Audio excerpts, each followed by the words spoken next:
Welcome to Step 8, Objection Handling, Reframing an Objection as an Opportunity rather than a threat. I'm Jackie Perkins and I have been going on a journey with you on my 10 steps to solution selling. So before we go any further, what I'd like to ask you is, what is an objection? If someone had to pose that question to you, what would your answer be? What is an objection? Now, I'm going to suggest that an objection is a request for more information. And why is it so important that you have that view of an objection? I really want you to examine your internal dialogue. When someone objects in the middle of you trying to offer a solution to either a client or a manager or a team, I want you to think about that internal dialogue. Does it go, oh damn, they're not buying into my idea, oh damn, they're not going to buy my product or my service, oh damn, I'm losing this? Or do you go, awesome, this person is engaged, they're asking questions, that means they're interested, they just need further clarification and information? That's how I want you to be thinking about an objection, because remember, 93% of your message is communicated by your nonverbals, and if your internal dialogue is, oh shit, they're objecting, your nonverbals are going to be, so what I need to tell you is, and immediately you go into defensive mode, which is going to completely put off the person you're talking to. But if your internal dialogue is fantastic, you've got a question, let's answer it, you're going to have a far more relaxed, engaged interaction where you position yourself as a trusted advisor trying to help a fellow human being find a solution instead of trying to sell something to someone. So let's have a little think about how we're going to approach this. I've got a 4-step objection handling process that I'd love to share with you, because this is dynamite. Once you master this, there isn't an objection in the world you won't handle. So please grab a pen and paper or your iPad and make a note of these 4 steps. The first step is to validate their concern. So what does validate mean to you? Validate is acknowledging they have a different viewpoint, acknowledging they might have a concern, validating their right to have that viewpoint or a concern. It's not agreeing with that point of view, just saying it's okay to see it that way. Now let's quickly take the objection of money. So let's say someone says, that's way too expensive, I can get this far cheaper somewhere else, or really, I don't think I can pay that kind of money for what you're providing or offering. I want to just go on a little detour here and say that money is never a real objection. If someone throws money at you, it's because they don't see value in what you're offering. And that's because you haven't asked the right questions and you haven't created the need for what solution you're offering. Money is a get out of free jail card because everyone believes you'll be too embarrassed to actually challenge them on that and say, well, show me your bank account. So I'm going to take the objection, it's too expensive, or I don't see that it actually should cost that much. You know what, Wendy? Absolutely, you have a right to be duly diligent with your mom's funds. You really need to make sure you're getting value for money.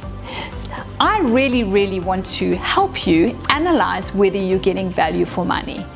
So Wendy then now relaxes and goes, oh good, we're not going to have an argument or a fight about this because I've validated her concern. I haven't said you're damn right it is too expensive. I've gone, you're absolutely right to look into it carefully. You absolutely need to do your due diligence.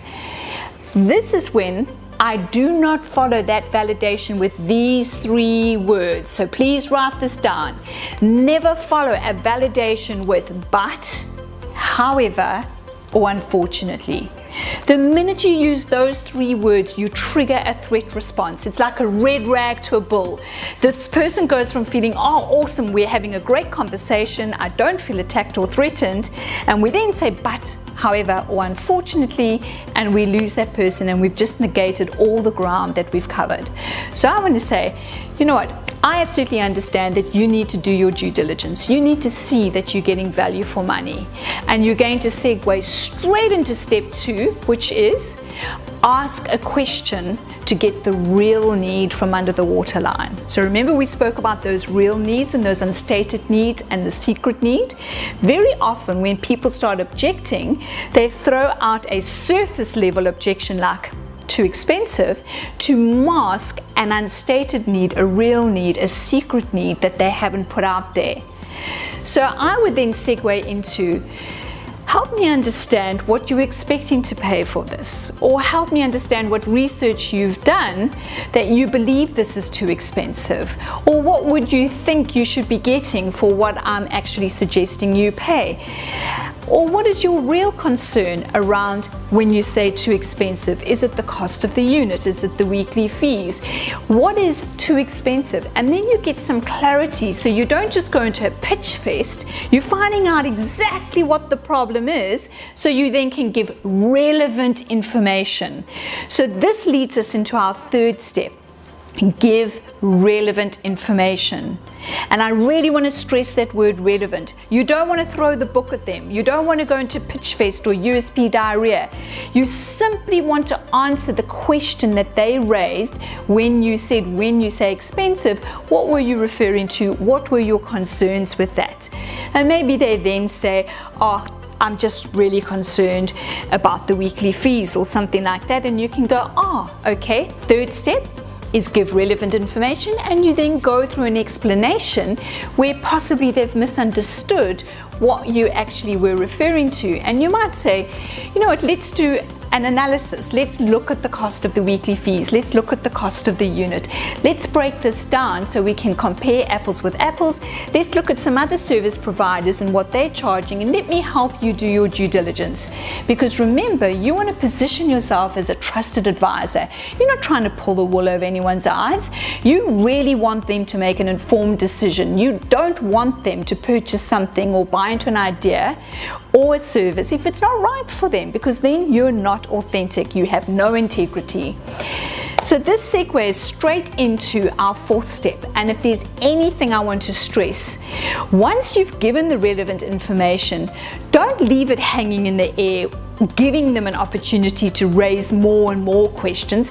Immediately segue into getting a commitment to the next step. So your fourth step is get a commitment to the next step in the process. So you're always thinking about moving further along the engagement. So you would immediately say, how about you go look at these other service providers, do a needs analysis, do a cost comparison, and I'm going to phone you next Tuesday to set up an appointment, and I will go through your comparison with you so we can help you make an informed decision. How does 10 o'clock next Tuesday sound to you? And immediately get a commitment to the next appointment, the next engagement, the next meeting. So remember, you've got your 4 steps. Validate. Don't follow it with a but, however, or unfortunately. Ask a question to get the real need from under the waterline. Give the relevant information, 3rd step, and immediately get a commitment to the next step, which is your 4th step. So I'm really hoping that has helped you. But remember, reframe that internal dialogue. An objection is a request for further information. You should now be ready to move into step number 9, closing with confidence. So if this has whet your appetite, I'm really looking forward to seeing you in step 9, closing with confidence. Until next time, be bold, be curious.